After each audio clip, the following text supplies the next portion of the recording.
상선영감, 이 시간에 어쩐 일이십니까? 부인 보고 싶어서 왔지요. 그런데 부인은 어쩐 일로 이렇게 나와 계시는지. 저도 상선영감 빨리 만나고 싶어 일이 마중 나와 있었지요. 근데 잠깐. 엔지. 아니, 상선영감이면 임금을 모시는 내시 아닌가요? 잘 아시는구만. 맞습니다. 내시가 어떻게 부인이 있어요? 이거 대본이 잘못된 거 아니에요? 잘 모르는 소리 하시네. 우리도 결혼을 할 수 있었다네. 뻥치지 마! 무슨 참, 말도 안 되는 소리 하고 있나, 야. 뻥이 아닌데. 이번에 시간여행 강원을 보게. 거기에서 우리 얘기가 나온다네. 시간여행. 지금 할 시간 아니야. 빨리 보러 가야지. 아유.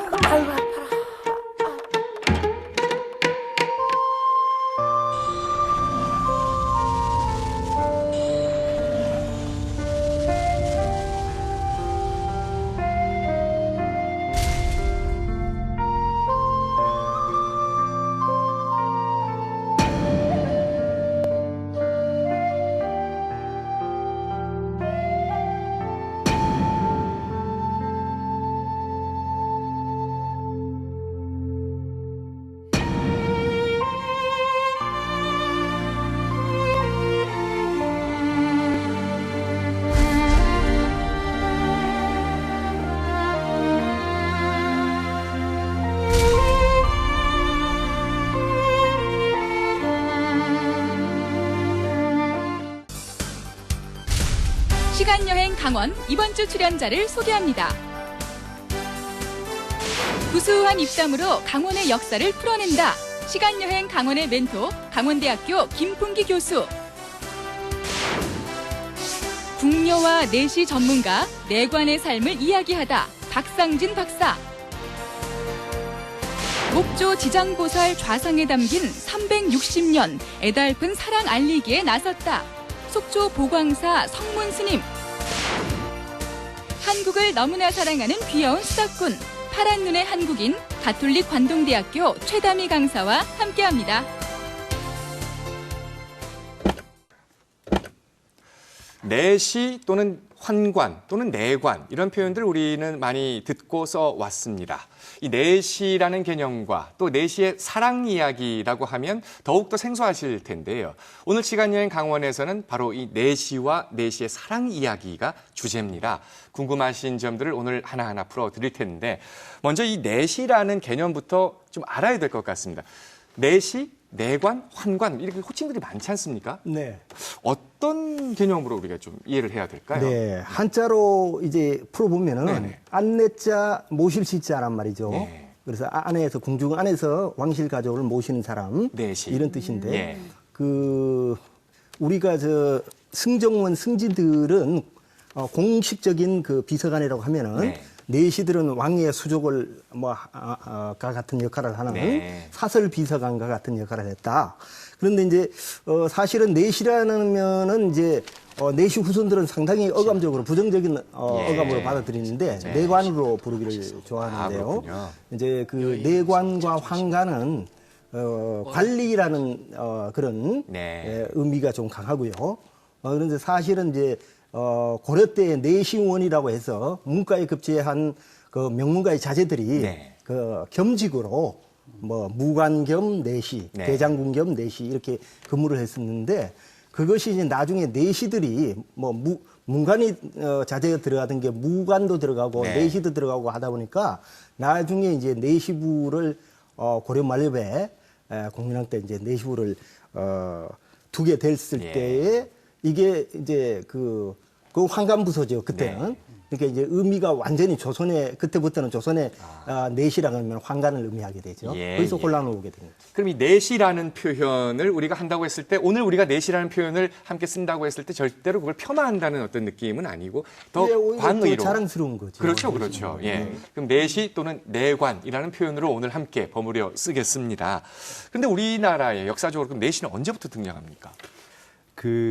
사실은 이게 우리가 이런 것들을 이야기할 때 늘 고려 이전까지 자료가 별로 없어요. 아, 예. 그래서 이제 삼국사기나 이런 걸 좀 뒤져봐야 되는데 제가 그 검색을 해보니까 예. 환자로 검색을 하니까 딱 한 번 나오더라고요.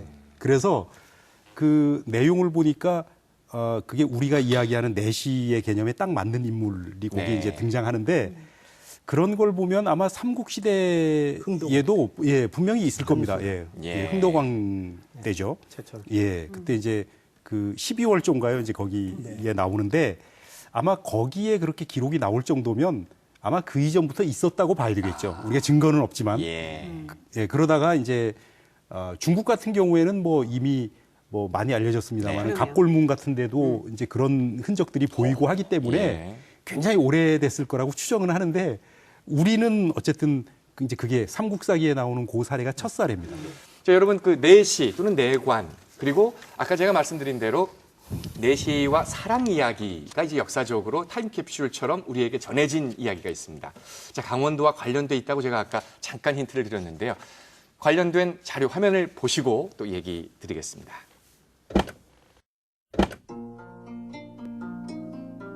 예로부터 낭만이 깃든 호수라 불렸고 지금은 시민들의 산책 코스로 사랑받는 강원도 속초의 영랑호. 이곳은 호수 인근에 위치한 보광사입니다. 보광사엔 조선시대를 살았던 한 내시와 관련된 특별한 유물이 있다고 하는데요. 대웅전에 모셔져 있습니다. 여기에 모셔져 있는 지장보살 그 복장 몸 안에서 수많은 보물들이 쏟아져 나왔습니다. 복장 유물이란 불상을 만들 때 불상 안에 불교와 관련된 유물들을 넣어 소원을 비는 것으로 발견된 발언문에 따르면 목조 지장보살 좌상은 1600년대 초안이란 스님이 조각한 것으로 추정됩니다. 지장보살님께서는 그 금강산에 모셔져 있는데 일제 강점기에 보광사로 이렇게 이운하셔서 다시 모셔져 있었습니다. 지장보살은 지옥에서 고통받는 중생들을 구제하고 구원한다고 하는 지옥세계의 부처인데요. 죽은 이를 위해 이처럼 불상으로 만들어지는 경우가 무척 많았다고 합니다.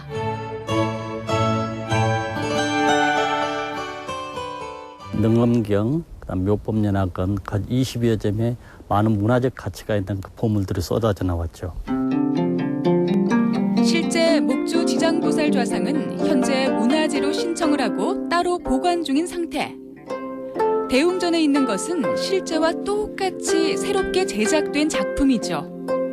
금실을 이용해 용을 수놓은 직물 등 다수의 복장 유물들, 그리고 중국 명나라 때 제작된 것으로 추정되는 경전인 제불열의 명칭 가국 등 유물 20여 점은 사료적인 가치가 무척 높습니다.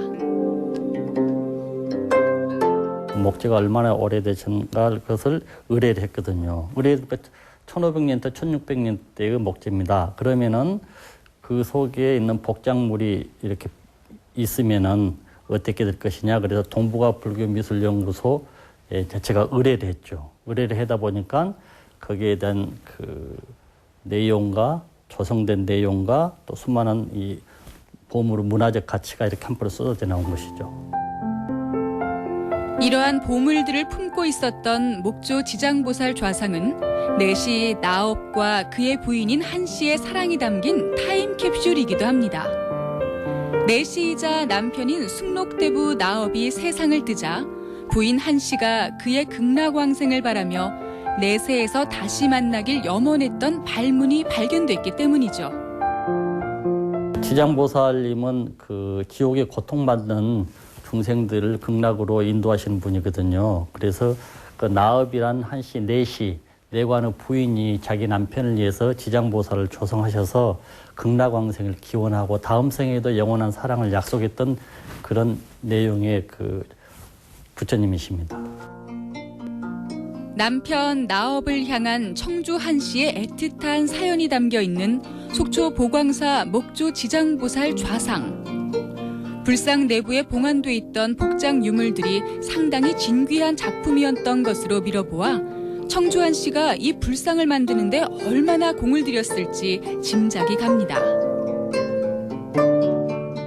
그 많은 사람들이 이 그 내시와 내시 부인의 한씨 부인의 그 사랑에 대해 감동을 많은 사람들이 받았거든요. 그래서 이 감동적인 스토리를 이 시대의 모든 사람들에게 아름다운 영원 불면한 사랑의 메시지를 전하고 싶습니다.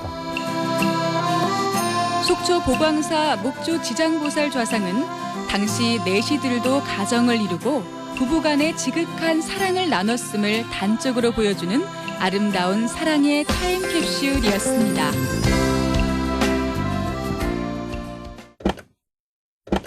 이 화면을 통해서 본 모습, 현장 속으로 저도 지금 달려가 보고 싶은데 궁금해집니다. 이 속초 보광사의 목조 지장보살 좌상.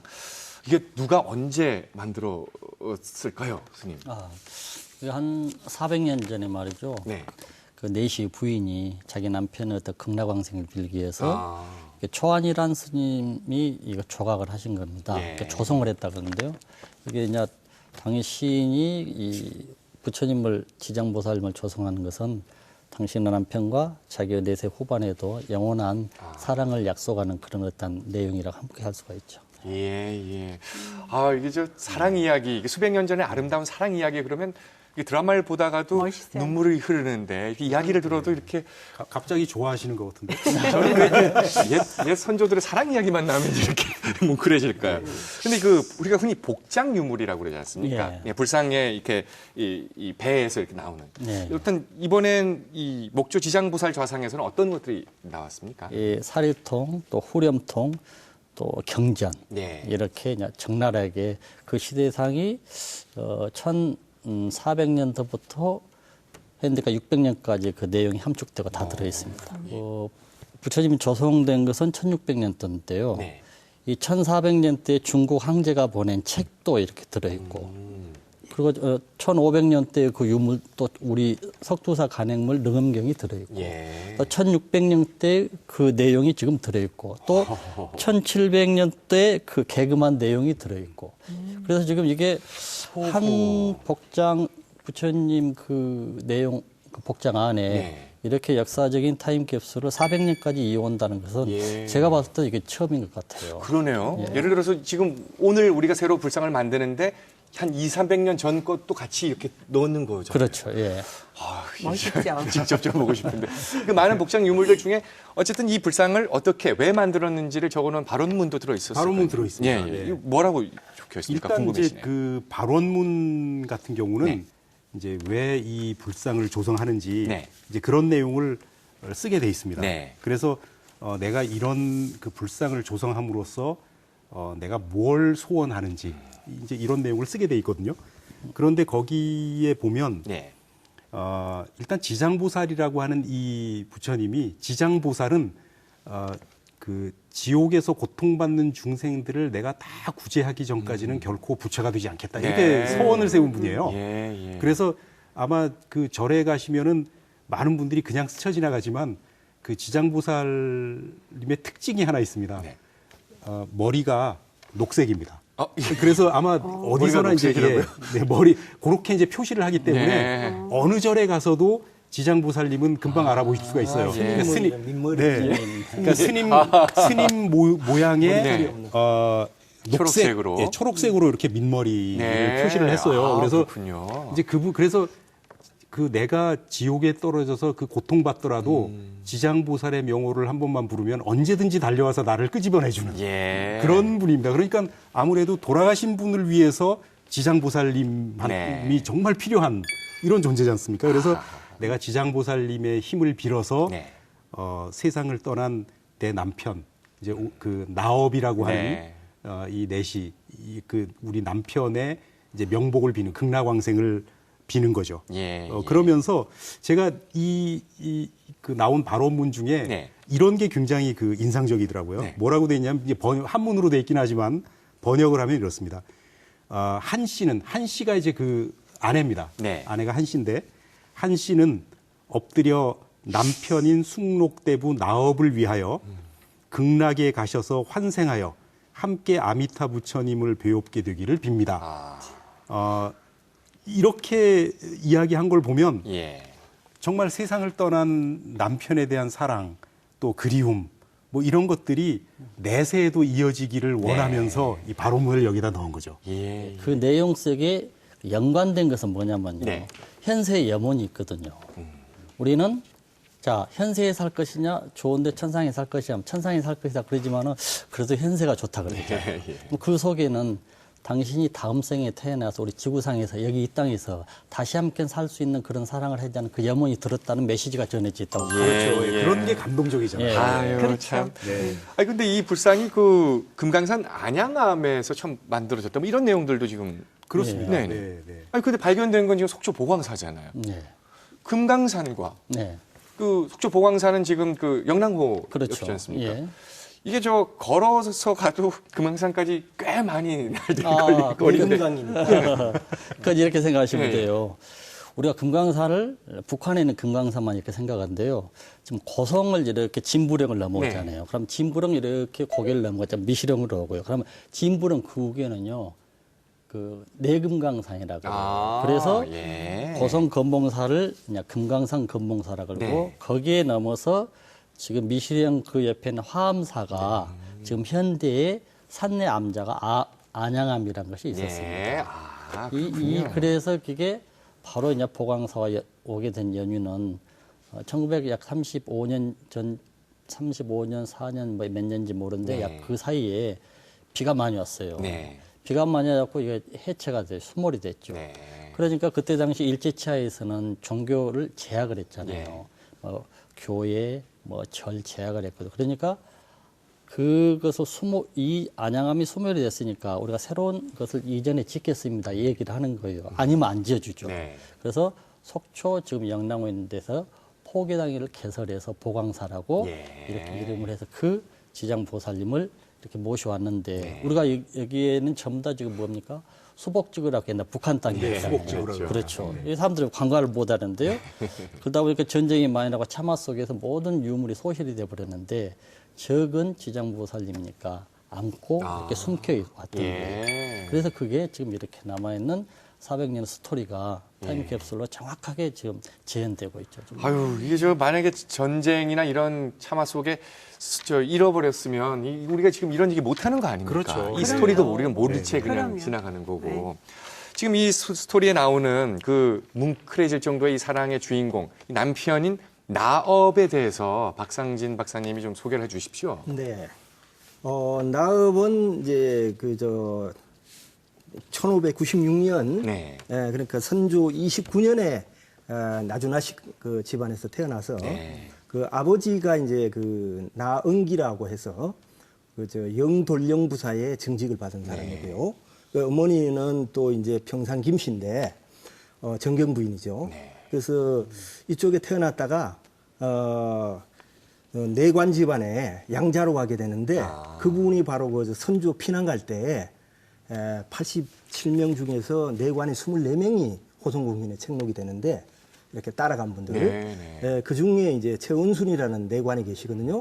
그분을 양아버지로 양자로 가서 광해군 4년에 처음으로 관직에 나갑니다. 네. 그 이후에 이제 인조의 아버지 되는 추전왕 원종 김포에 있습니다. 장릉 그 능을 지키는 네. 장릉 시lun관 관직을 역임을 하고 이제 이 나중에 내수사 궁중의 물품 네. 그거를 이제 그 관리하는 내수사 차지는 담당하는 내시죠. 그런 거라서 이제 그 묘표의 숭록대부 상선이라고 하는 거 보면 네. 내시부의 140명의 내시를 관리하는 수장이거든요. 상선 종이품 차관급입니다. 그래서 거기까지 올라갔고 효종 5년에 네. 1654년 무오년 바로 불상 주조한 해입니다. 그 해에 작고했다. 이게 이제 비문에 나오는 얘기입니다. 예. 그 비문에 이렇게 나와 있는 이야기니까 이거 지금 다 역사적으로 기록이 남은 것이고요. 제가 그 약간 관련 없는 질문 해도 네. 될까요? 우리 한국 내시의 생활, 제가 지금 하시는 말씀 들어보니까 꽤 아름다운 그런 부분이 많았습니다. 근데 제가 아는 중국 그 네. 내시 생활은 아니었는데요.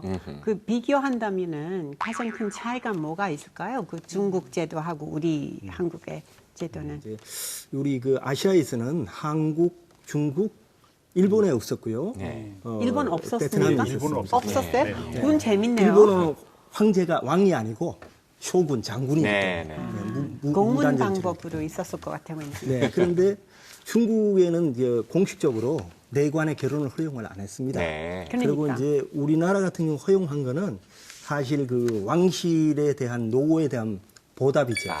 그래서 신하들이 극력으로 반대를 합니다. 예. 내관 부인이 이거 뭐 보통 이게 뭐 치맛바람 일으키면 제대로 대체가 참 이렇게 괴롭다 네, 정신적으로. 그러네. 예, 그걸 왕이 전부 다 신하들 반대 물리치고 거기 내시들에 대한 노고에 대한 왕실 가족을 모신데 노고에 대한 보답으로 극력으로 이 내시 결혼을 허용합니다. 실제로 왜 자기 비서에 대한 그런 배려? 배려네요. 말하면 의리인데 의리죠. 우리 인간적이기도 하고. 예. 그래서 우리나라 그 내시들은 자녀를 못 놓는 네. 이제 그 생산을 못하기 때문에 입양 안 했나요? 입양을 했어요. 아이, 입양을 그거 했는데 물어보고 싶었는데. 타성양자로 네. 장남이 성이 김아무개, 둘째는 이아무개, 네. 셋째는 한아무개. 성이 다 틀립니다. 아, 그럼 성을 예, 원래 성을 타성양자로. 유지시켜 주는 거예요? 네. 입양해서. 원래 성을 족보에도 그렇게 이 나오죠. 나우비도 그렇죠. 예, 예. 그 정말 알고 싶었어요, 나우비도 그거. 본래는 나시였죠. 네. 그런데 이제 최은주한테 양자를 예. 갔잖아요. 최씨 집안의 양자. 근데 이 지장보살 좌상에서 발견된 이 복장 유물들 중에서 지금 다 파악을 하고 계시잖아요. 두 분께서 네, 특히나. 그 중에서도 특히 이것만큼은 아주 중요하다. 뭐 가치가 있다. 하나 정도를 좀 강조해 주신다면 스님께서 어떤 게 가장 좀 글쎄요, 와닿던가요? 이 경전이 가장 중요하겠죠. 네. 그래서 이 재불명칭 열애가곡이라는 것이 불교에서 뭐냐면 그 보살들의 명칭, 사가 부처님의 명칭을 쭉 나열해놓은 거예요. 예. 이 재불명칭 열애 이 명칭 가곡을 연구는 돼 있는데 지금 이 지구상에서 부처님 복장에서 나온 것은 딱 여기 한 권이에요. 천권을 보는 중에서 딱 한 권이에요. 지금 스님 말씀하신 책을 조금 부연 설명하면 이게 저도 굉장히 중요하다고 생각하거든요. 그 제불열의 보살 명칭 가곡이라고 하는 이 경전이 언제 만들어지냐면 1417년 영락제 때 만들어집니다. 예. 이 영락제가 어떤 분이냐면 우리가 지금 중국의 수도 베이징 그러잖아요. 베이징으로 수도를 옮긴 사람이에요. 그렇죠. 예, 굉장히 강력한 왕권을 황제권을 확립했던 양반인데 이분이 1417년에 이거를 만듭니다. 그러니까 그 인쇄를 해내죠. 네. 그리고 그해 12월에 조선으로 보내요. 예. 그래서 조선왕조 실록을 찾아보면 1417년 12월에 조선에 처음으로 백부가 들어와요. 네. 백부가 이제 처음 들어오는데 그게 곧 들어오고 해수로 2년 뒤에 1419년에 어떤 조치가 내려지냐면 그 당시에 그 승과를 보지 않습니까? 네. 승과를 보는데 이 책을 외우지 않는 사람은 승과 응시 자격을 안 줬어요. 굉장히 중요한 책이죠, 이게. 예. 그러니까 들어온 지 얼마 안 되는 책인데도 이 책을 외우지 않는 사람에게는 승과 응시 자격을 안 줄 정도로 아주 중시된 책이었는데 네. 이 책이 지금 지금 그 보광사 그 불상이 1654년에 이제 조성되잖아요. 그러면 몇백 년을 지나서 이 책이 지금 여기서 발견된 겁니다. 그러네요. 그러면 사실 이게 1654년이면 우리가 흔히 역사에서 얘기하는 임병양란 직후예요. 네네. 임병양란 직후인데 그 전쟁 시기를 거치면서 귀중한 불경 같은 것들이 일본으로 대거 반출됩니다. 네. 어머나. 그러니까 다 일본 없어졌잖아요. 거의 다 없어져요. 예. 그러니까 우리가 지금도 임병양란 이전 문헌이 나오면 예. 책이 나오면 대부분 문화재로 지정할 가치가 있다고 판단할 정도거든요.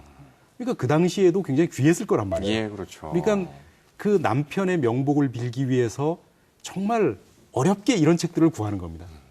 그리고 그런 것들을 이제 예. 그 복장 속에 넣으려니까 이걸 분책을 해가지고 이렇게 보통에 넣을 접어서 수가 넣어요. 없으니까. 네, 그래요? 이렇게 접어서 넣어요. 이렇게 막 꾸깃꾸깃해서. 책을 그냥 이렇게 예. 넣는 게 아니고 이렇게 못 넣으니까 이렇게 공간은 좁으니까. 더군다나 이제 그 불상이 한 요만하나요? 예. 한 50cm쯤 되죠. 그러니까 네. 얼마 안 크단 말이죠. 그러니까 그 속에다 넣으려고 꼬깃꼬깃해서 넣는데 그 속에서 이제 아까 저희가 말씀드린 발원문도 나오고 네. 거의 후령통 속에 그 여러 가지 이제 그 복장 유물이 나온 거죠. 네. 이거 지금 저 네. 거기 저 직물 있잖아요. 네. 그리고 이제 그 그거 직물을 말씀을 스님께서 정말 소개해 주시면 좋을 것 같아요. 저는 그 직물이 예. 굉장히 아름답고 귀하다고 생각했거든요. 수백 년이 지났는데도 전혀 상하지 않고 아니, 그대로 보존이 돼 그것도 있던가요? 알고 싶어요. 네. 그죠? 그때 이 직물을 보니까요. 내가 이렇게 봤어요. 근데 아 이거 가짜야. 아, 진짜요. 처음에 봤을 때. 네. 왜 그러냐면 한 쌍하지 1년 않아서. 전에 넣어놓은 거 가요. 아, 그 정도로. 그러니까 이건 아니다. 가짜다. 예, 예. 근데 그걸 보니까 이 금실 있잖아요. 금실 아주 그때 잘라가지고 이렇게 직조를 해서. 직조를 했어요. 그래서 그 내가 안경을 끼고 와서 안경 좀 주시오. 이렇게 보니까 야, 이 저 절에서 큰일이다. 왜 그러냐면은 금을 멀리 해라 그러는데 그 직조였는데 근데 이 저 발이 보관하기 있잖아요. 위해서 발. 했겠죠. 아, 거기에 이제 용이 이렇게 용팔. 새겨져 있는데 예. 예, 스님 그 용발 말씀하시는 예, 거죠? 영발이 이게 오족이에요. 아. 보편적으로 3개, 4개 이렇게 예. 나오잖아요.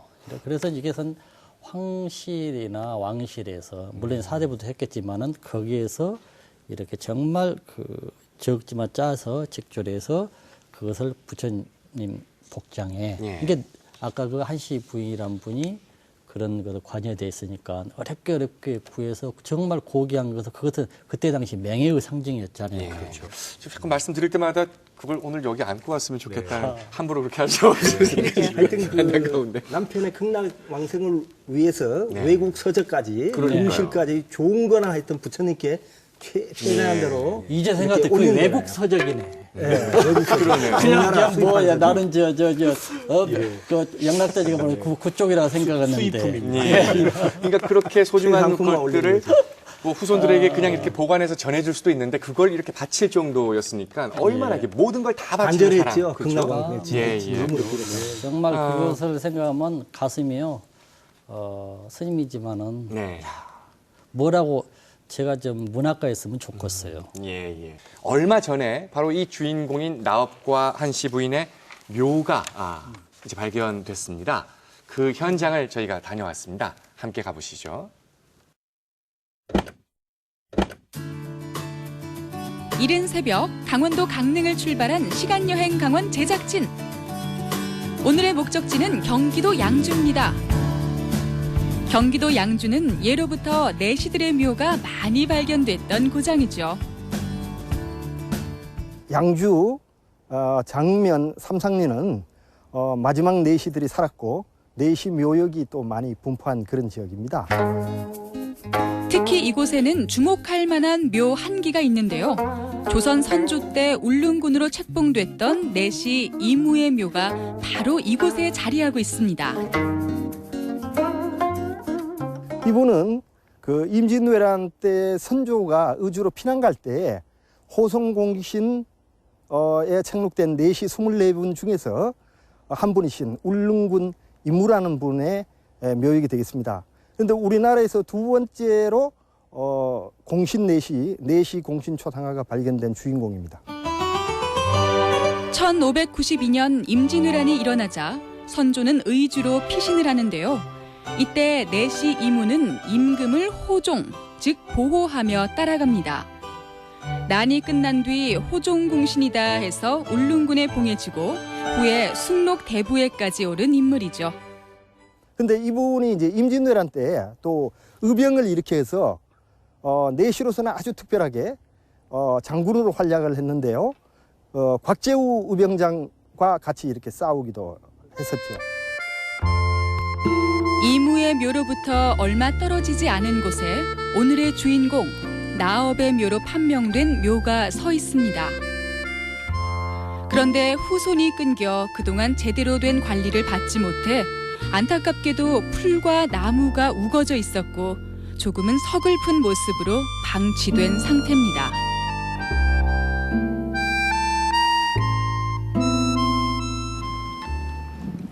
오늘은 오랫동안 방치됐던 나업의 묘소를 찾아온 손님들이 있습니다. 바로 목조 지장보살 좌상이 발견된 속초 보광사 관계자들인데요. 오늘 이곳에서 나업과 그의 아내의 영혼을 달래주며 천도제를 지낼 예정입니다.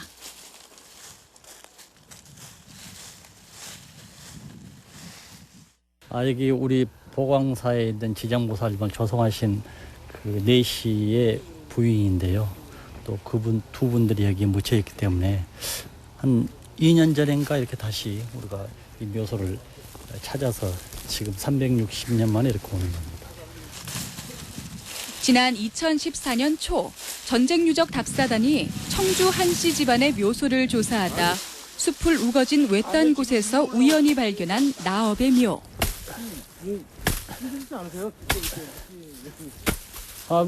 늘 해왔던 일인데 뭐 요즘 산에서 나무 안 해고 못 사요. 여러분들은 좋은 아파트에 뭐 전기로 불 떼고 하는데 늘 해왔던 일이라 별로. 근데 감회가 정말 새롭네요.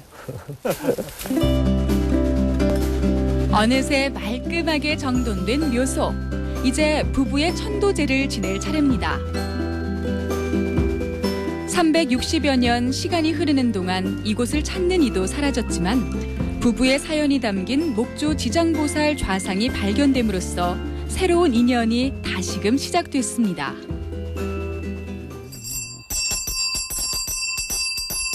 이주 상서서 망한고 부모 타생다장루세종 남편을 향한 한 여인의 사랑과 정성 덕분에 세간에 다시금 모습을 드러낸 내시 나업과 그의 아내 한씨 부인. 그들의 사랑이 후세에까지 오래도록 기억되길 바랍니다.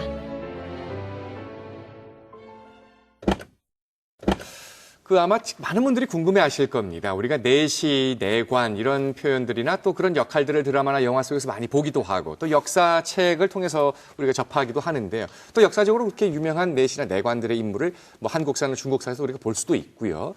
그런데 과연 내시는 어떻게 해서 이렇게 탄생되는가, 이 과정에 대한 궁금증들을 아마 많은 분들이 갖고 계실 텐데요. 그러면 내시는 우리가 드라마에서 보통 보면은 이렇게 어떤 드라마에서는 목소리가 이렇게 그 카운트 테너처럼 좀 여성스럽게 내는 내시 역할을 하는 사람이 있고 네. 또 아예 그냥 남성 그대로 이렇게 배역을 맡아서 소화하시는 분도 있고 이렇잖아요. 네. 어떤 게 그럼 실제로 흡사한 걸까요? 네.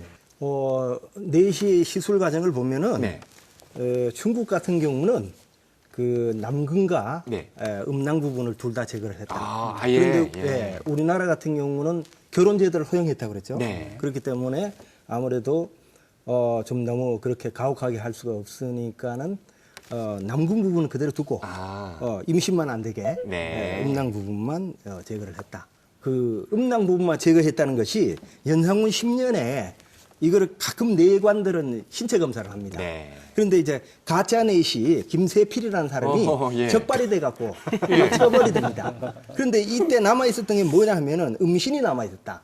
신자가 이게 콩팥 신자거든요. 네. 예. 목소리도 어렸을 때 이제 그 소환이라고 해서 네. 수습 내시들 왜 그 이렇게 옛날에 했었죠. 드라마에서.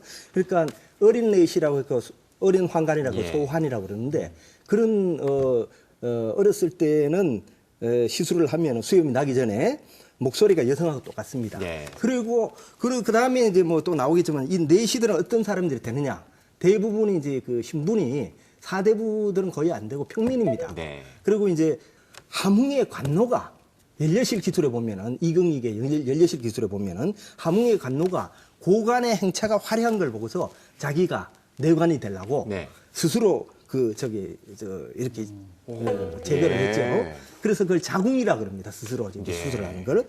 그렇게 했다가 숙종조인데 왕이 그 듣고서 불길하다. 안 좋다 해갖고 파직시킨 그런 기록이 나옵니다. 불쌍하네, 그죠? 네.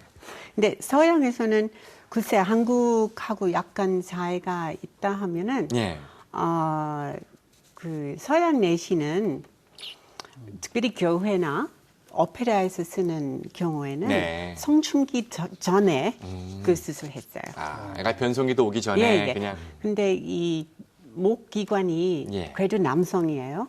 그래서 여자하고 똑같이 높고 네. 근데 조금 더 넓어요. 그래서 훨씬 여자 목소리보다 아름다웠어요. 4세기부터는 성가대에서 그렇게 썼어요. 그리고 그 애들은 선충기 전에 그 수술 받아야 하죠. 그럼 음악적인 그걸 그거는 위해서만 하고 혹시 이 프로그램 보시는 분들은 파리넬리, 네. 우리 발음은 파리넬리라는 오페라 유명한 오페라 스타가 네. 있었는데요. 그분 경우에는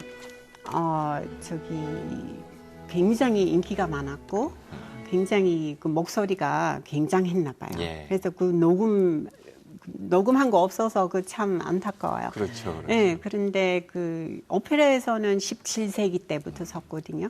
예. 17세기 그러면 때부터. 궁 안에서 이렇게 그러니까 우리 궁전 안에서는 그거는 유럽은 서양에서는 없었어요. 없고 예. 우리나라와 중국 같은 경우는 이제 우리가 영화 속에서 우리 재현되는 것들만 주로 보게 되니까요. 상당한 그 권력을 그러니까 임금한테는 완전히 고개를 숙이고 있는데 돌아서면은 또 이렇게 힘을 과시하는 네네네 이런 그 중국의 환관이나 우리의 내관의 어떤 그 영화화된 인물들이 있잖아요. 실제로 그러면 내시들이 그런 힘을 갖고 있었을까요? 네. 중국 같은 경우는 이제 그 진나라 때 그 조고라는 황관이 그렇죠. 상당히 권신이 이렇게 참 권력을 휘둘렀는데 예. 황제 대신에 벼슬을 뭐 임명을 하고 이런 식으로 자기가 정승이 돼버리고 네.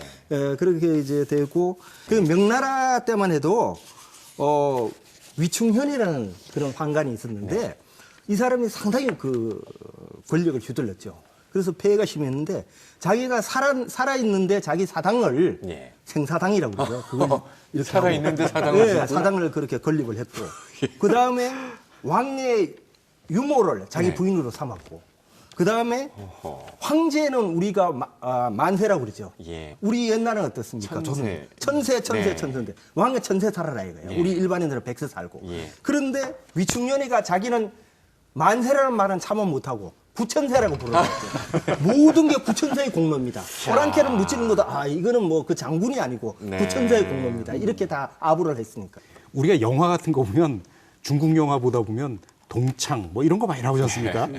근데 그 중국의 내관, 이 동창이라고 하는 데가 이게 이제 비밀 경찰 조직인데 일종의 그 환관들로 구성되어 있거든요. 내관들로. 근데 이 사람들이 뭘 했냐면 처음에는 이게 영모죄나 이런 그러니까 말은 국가 반란 예. 이런 것과 관련된 거를 처리하는 비밀 경찰이었었어요. 네. 그런데 세월이 흐르면서 이게 권력을 주면 예, 그렇게. 꼭 이렇게 딴짓하는 애들이 생기거든요. 그러니까 점점 커져가지고 이게 지방의 사소한 그 범죄까지도 손을 뻗치게 되면서 권력이 이쪽으로 확 집중될 수밖에 없었던 거죠. 그러니까 근데 우리 같은 경우는 우리는 이제 조선시대 같은 경우만 하더라도 임금의 지근거리에서 그나마 권력 좀 누릴 수 있는 사람이 누구냐면 승전입니다. 예. 승전색이라고 흔히 얘기하는 색깔을 할 때 색자 써서 그 승전색이라고 하는 이분이 이제 임금님의 명령을 밖에 전하거나 이런 걸 하는 분이란 말이죠. 기록 같은 데 보면 꽤 높은 고위 관직자들도 승전색, 그러니까 승전을 담당하는 그 내관한테는 함부로 못했어요. 그러니까 그럴 정도로 권력은 있었지만 그러나 조선시대는 기본적으로 이 내시부에 대한 그 권한 같은 것들을 중국처럼 막강하게 주지를 않았고 이제 그런 것들을 제가 생각하기에는 중국보다는 훨씬 더 잘 그 정돈을 한 탓이 아닌가 이제 이런 생각도 좀 듭니다. 예. 우리 다시 지장보살 좌상 얘기로 한번 돌아가 보죠. 이렇게 지금 내관 나업과 또 한씨 부인의 애틋한 사랑 스토리가 담겨 있는 지장보살 좌상에 관한 얘기들 오늘 나누고 있는데 스님 이제 앞으로 어떻게 되는 겁니까? 국가가 관리하게 됩니까? 아니면은 계속 도광사에 유지가 되는 겁니까? 지금 우리가 이제 그 지정문화재 보험을 신청해 놨습니다. 네. 좀 더 서류를 준비해서. 근데 제가 이제 당부하고 싶은 것은 뭐냐면요. 이게 문화적인 가치를 따지고 역사적인 가치를 따지고 여러 가지 가치를 따지잖아요. 네. 근데 제가 볼 때는 이 역사적인 문화적인 이 가치보다 더 중요한 이 정신이 저는 들어있다고 이 시대에 메시지를 던져주고 싶어요. 산화되지 않는 것으로 이 모든 사람들이 함께 받아주셨으면 정말 이 시대에 하나 그 기감이 된 메시지 않냐. 어떤 것보다 더 귀중한 네. 로미오 줄리엣은 아무것도 아닙니다. 로미오 줄리엣은 사실 가상적인 거잖아요. 그 베로나에 가면은 저 실질적이 아닌 것도 모dom을 해라고 우리 관광에 들어가서 막 사진을 찍고 막 그래요. 사둔 집도 있어요. 그런데 야, 그랬을 때 우리는 실제적인 것이 존재하는 네. 이런 그 내용인데 이게 좋은 사회의 어떤 기감이 된 메시지로 전해졌으면 좋겠습니다.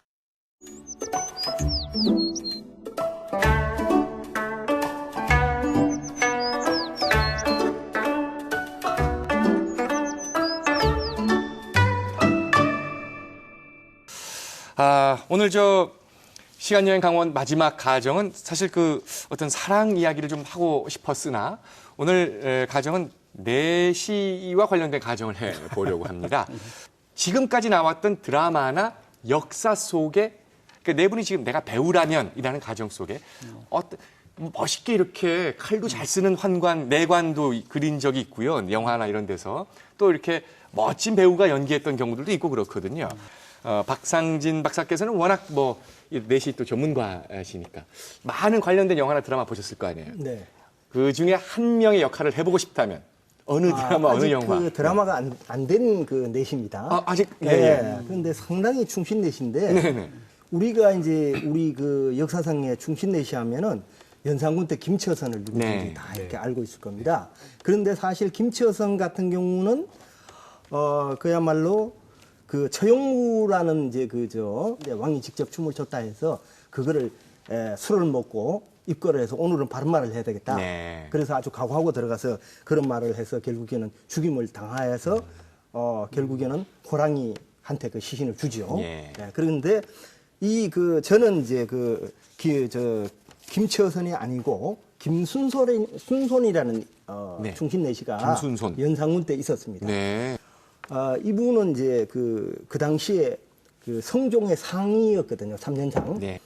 그 성종의 후궁을 왕이 성추행하려고 그러는 걸 간했단 말이죠. 예. 그렇게 해서는 안 된다. 그래서 이거 보기 싫다 해갖고 제주로 귀향을 보내갖고 제주 목사한테 힘드는 일만 시켜라. 예. 아주 중노동 시켜라. 이렇게 됐다가 나중에는 결국에는 죽여갖고 형벌 중에서도 연산군 때 공식 우리 형벌이 아니죠. 예. 제일 아주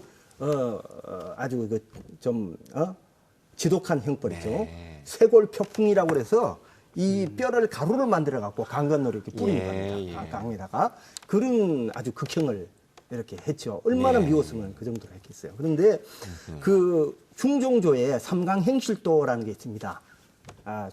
충효열 이런 쪽에 충신 효자 열려 이런 쪽에 그 인물들을 수록한 책인데 그때의 그 강목의 신하들이 편수관들이 김처선을 넣어도 될까요? 그러니까 왕이 제가를 안 해요. 아하. 그 김처선은 술을 먹고 들어가고 왕한테 네. 망령된 말을 했다 함부로 참남했다 이거죠. 감히 왕한테 꾸짖었다 이거죠. 그래서 그런데 김순손이를 넣으라 그래요. 아하. 김순손이는 진짜 이렇게 진짜 진정한 충신이다. 예. 자, 지금 역사를 다 아시니까 가장 좋은 역할을 먼저 맡으셨는데요. 지금 어떡하지? 그래서 그것도 한번 드라마 앞으로 연극 그러네요. 한번 하면 좋을 스토리. 앞으로 연산군을 다루는 드라마에서는 김순손은 반드시 중요한 중견 탤런트가 연기를 해야 되겠네요. 무게를 앞으로 갖고. 그 MBC에서 만드는 네. 드라마에서는 꼭 반영하는 걸로. 알겠습니다. 근데 일단 이 가정 속에 가장 지금 듣고 가니까 역사상 가장 훌륭한 내시 같은데 예. 지금 먼저 차지를 하셨어요. 최다미 교수님은 여성이시지만 지금 배우로서 전 배우로서 상상력이 좋아요. 네, 그러니까 한번 날개를 펴보시죠. 저는 결혼해서 평생 동안 행복한 결혼 생활을 보여주는 그런 사극이었으면 좋겠어요. 그렇게 네. 그냥 평범하게 아름답게 아니 소박하게 궁전에서 일을 네. 사극이니까 여러 네, 가지 예. 일이 있겠죠. 네. 근데 우리 부부는 끝까지 사랑하고 끝까지 행복하게 사는 예. 그런 부부의 모습 되고 싶어요. 특정한 인물을 꼭 꼽진 않으셨지만 예, 예. 어떤 모습의 내시 역할인지는 알겠네요. 네네. 알겠습니다. 역시 지금 여자분께 여쭙는 것도 그렇지만 스님께 또 이 질문도 가정이 생각해보니까 좀 어려운 질문 같은데요. 그렇죠. 예. 예, 드라마 속, 영화 속 인물이니까. 과정이죠. 뭐. 예. 저는 내시, 뭐 내관 여러 가지 이렇게 많이 생각을 해보고 네. 또 실제적으로 여기서 어떤 요즘으로 말하면 비서 아닌가요? 그렇죠. 비서라고 생각하시면 청와대 돼요. 비서실. 네. 그래서 나는 그 만약에 청와대 비서실이라면은 네. 떡고물을 탐하지 않는 비서들을 좀 가르치고 싶었다. 아, 예. 제가 떡고물을 하기 위해서 죄송합니다. 청렴한 예. 정백리 내관. 오히려 그런 내관들 또 가르치기도 하는. 예, 예. 내시 중에서도 그 이제 어린 내시들 가르치는 그 직책이 또 사람이 있었으니까 어렸을 때부터 그런 그렇게 부분을 이제 철학을 아, 가르쳐주시면 예, 맞아요. 교관, 그게 좋겠네요. 네, 내시 교관이 따로 그러면은 있었죠. 정말- 문관에 했습니다. 네. 문과에 급제한 초보자가. 아, 그렇군요. 교수님 점점 어려워지고 있는데요. 답이. 저는 네. 그 탐욕스러운 내관을 한번 해보면 어떨까요? 어허. 근데 뭐 이 탐이 여러 가지 장르가 있지 않습니까? 문제가 있습니다. 네. 네. 근데 저는 사실 그 내관 중에서 그 좋아하는 그러니까 사람이 정화입니다. 정화가 콜럼버스보다. 선단을 이끌고 네. 사실은 이 양반이 그 아프리카까지 갔다 온 인물이거든요. 예. 언제요? 명나라 때입니다. 네, 네. 네. 그래서 이런 사람이 한번 돼보면 어떨까. 만약에 드라마를 찍는다면, 그러니까 중국에서는 아마 이 사람이 드라마로 만들어졌던 걸로 알고 있는데, 대단한 호응을 받았다. 네. 그래서 이런 사람 역할을 해보면 제가 지금 못하니까. 예. 자, 오늘 여러분 내관의 아름다운 사랑 이야기를 함께 나누면서 또 내시, 내관에 관한 이야기들, 궁금증도 함께 풀어봤습니다. 중간중간 말씀을 몇 번 올렸습니다만 다시 한번 내관 나업과 또 한씨 부인의 이 지고지순한 사랑 이야기는 우리 강원도에서 꽃핀 아주 아름다운 이야기로 오래오래 많은 사람들에게 전해지면 좋겠습니다. 시간여행 강원 오늘은 여기까지입니다. 고맙습니다.